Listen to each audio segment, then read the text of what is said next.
Nandito tayo ngayon sa panahon kung saan mas pinipili ng tao ang comfort kaysa sa aesthetic. Naked over sa merong flarings. Pero ganun pa man, may isang motor na namamayagpag pa din pagdating sa super sport category. Nandito ang Kawasaki ZX 6R.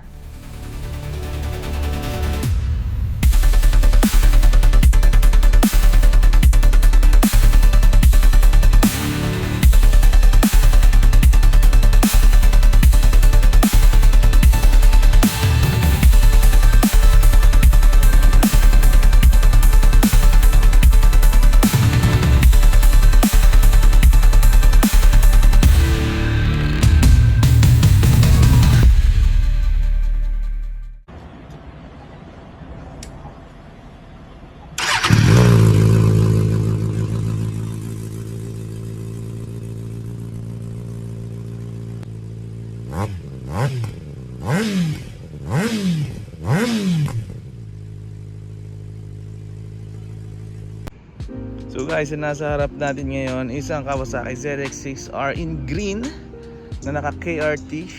Green, yellow, and white yung combination ng KRT na to ng 2025. Makikita nyo rin tong mga kulay na to sa 4RR, sa 10R. Ito yung latest na design ng motor na to. Galing dun sa previous version nito ng 2023. Para sa akin, mas gusto ko yung front light nito, yung headlights nito, no, kaysa dun sa previous generation. Para sa akin kasi mas maliit, mas okay, mas minimal tingnan ba. So ganito yung itsura ng tail light, just like every other Kawasaki Sport na makikita nyo sa market. Pare-pareho lang sila ng tail light, no? Gumagamit ng Kawasaki ZX6R ang tumataginting na 636cc 4-stroke inline 4 dual overhead cam engine na may lakas na 127 horsepower at 13,000 rpm at maximum torque na 69 Nm at 11,000 rpm. 6-speed na naka-assist and sleeper clutch. In terms of transmission, ano ba? Naka quick shifter pero upshift lang, wala siyang downshift. Naka conventional cable throttle tayo, as you can see dito. Tapos adjustable levers. Pagdating naman sa tibay ng frame niya gumagamit ng aluminum. Hindi ko lang sure kung ito na yon or cover lang to. Ito na yata, no? Aluminum pressed perimeter frame. I think this is the same with the previous generation. Correct me if I'm wrong. Pagdating naman guys sa suspension, gumagamit ng fully adjustable 41mm Showa big piston fork sa harap. Habang sa likod naman, naka monoshock siya na bottom link unitrack. Equip ito with Nissin radially mounted 4-piston caliper sa harap. Habang sa likod naman ay single disc lang na naka 220mm. Naka 17 inches cast alloy wheels na may stock tires na Diablo Rosso 4 with a tire size of 120/70 sa harap at 180/55 naman dito sa likod.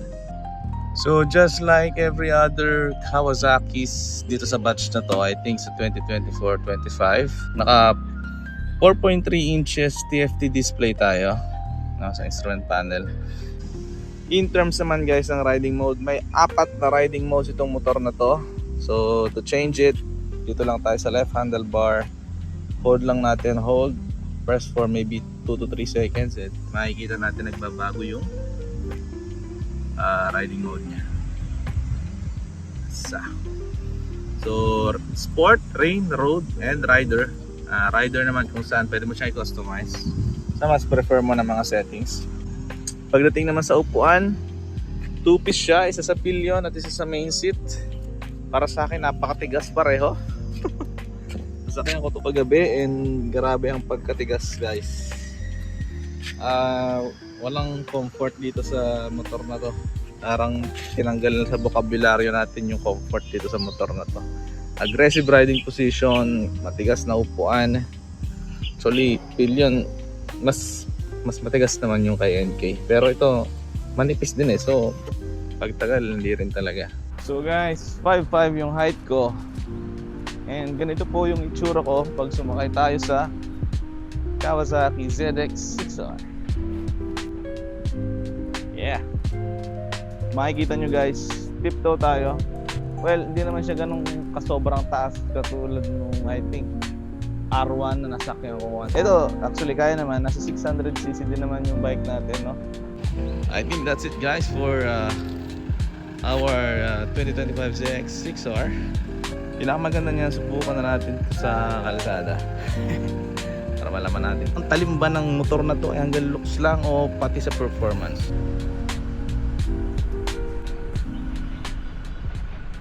So what is up guys? It's time para malaman natin kung paano ba mag-perform itong Kawasaki ZX6R sa kalsada.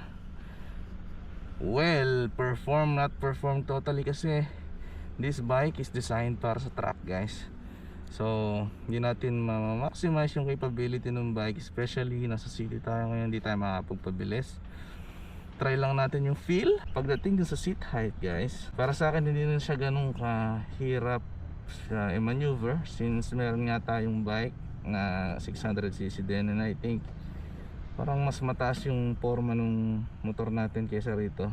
815mm yung seat height nun, ito ay 830mm. Pareho lang silang 1400mm yung wheelbase, and I think halos same lang sila yung handle. Malalaman natin mamaya pag tumatakbo na. Start natin.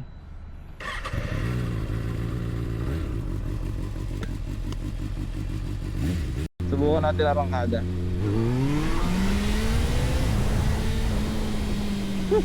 Nakakagulat.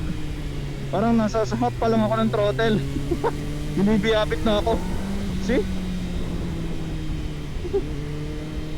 Iba-iba ang lakas ng motor na to. Incomparable sa 675.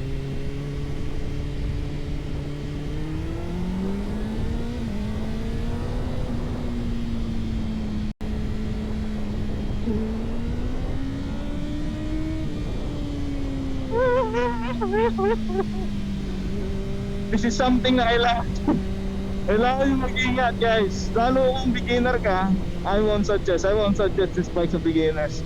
Lalo na kung talagang bagong-bago ka sa motor.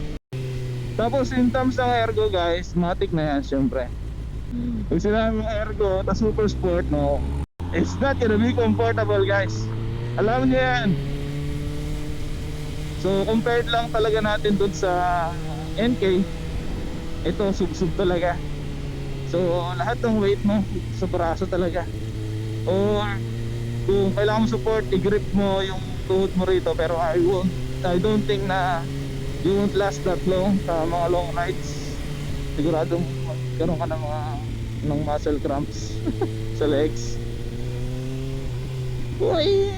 Ow! Sobrang smooth ng quick shifter guys. Yung quick shifter actually para siyang naka-clutch pag nag-ano ka. Para nakalubog yung clutch mo pag na-quick shifter ka. Walang crisp. Sobrang smooth. Isa lang sa napansin ko yung susian guys. Bakit hindi siya nasa gitna? Gumagana yung LCD ko rin. Bakit tabingi? So sabi ko nga sa inyo, hindi natin masusubukan yung full capability ng bike kasi dito tayo sa city. So mostly traffic. Masusubukan dito yung patience natin pagdating sa bike na to. Kasi grabe ang pagkasubsob, ang sakit sa likod, grabe. Actually this bike is a commitment guys. Kung super sport kayo, sobrang committed yung dapat na rider. At talagang ito talaga dapat yung gusto mo. Sa long ride dito magiging masaya. Para sa akin na personal perspective ko naman yan. Sakit na agad yung palad ko. Wala pa tayo 15 minutes na gra-ride. In terms ng pagka-nimble, syempre nimble to, super sport to eh. Hanap lang tayong gasoline station. So we met someone here at Shell gasoline station. What's your name? What's your name? Ow. Yeah. So I need maybe 300. Yeah. Actually guys, the people here in Thailand is very friendly. Thank you so much. Thank you. Nice. We have to check kung asasan tayo ngayon. Mukhang babalik tayo.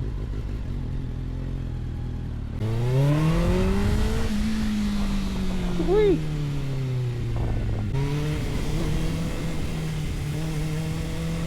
Ang hirap ng kalsada guys, nakakalito.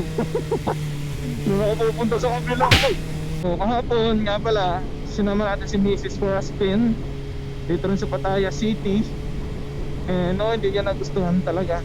Ano ba naman makakagusto rito pagka sa mga OBR, di ba? Talagang wawarakan yung likod mo.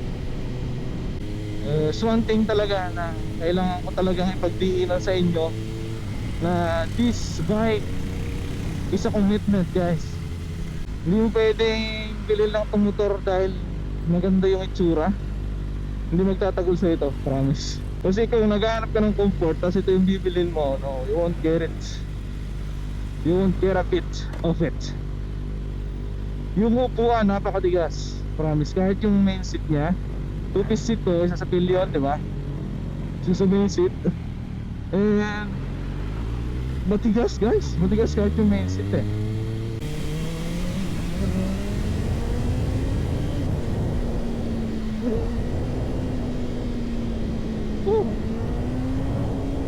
Ah! Sabi!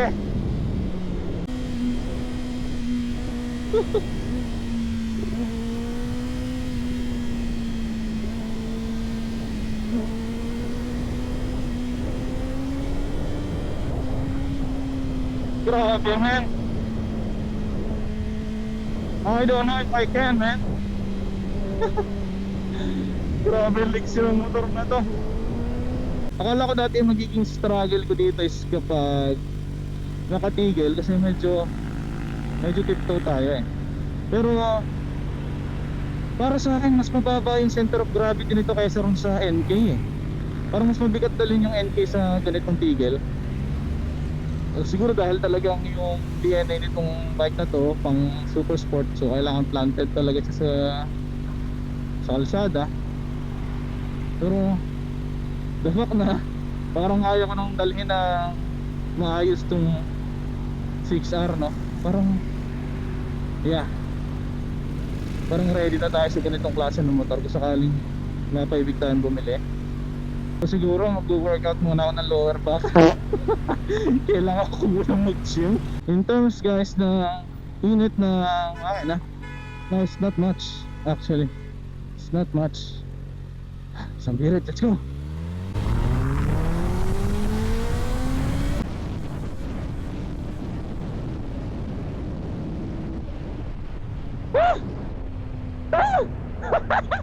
Nakakabaliw!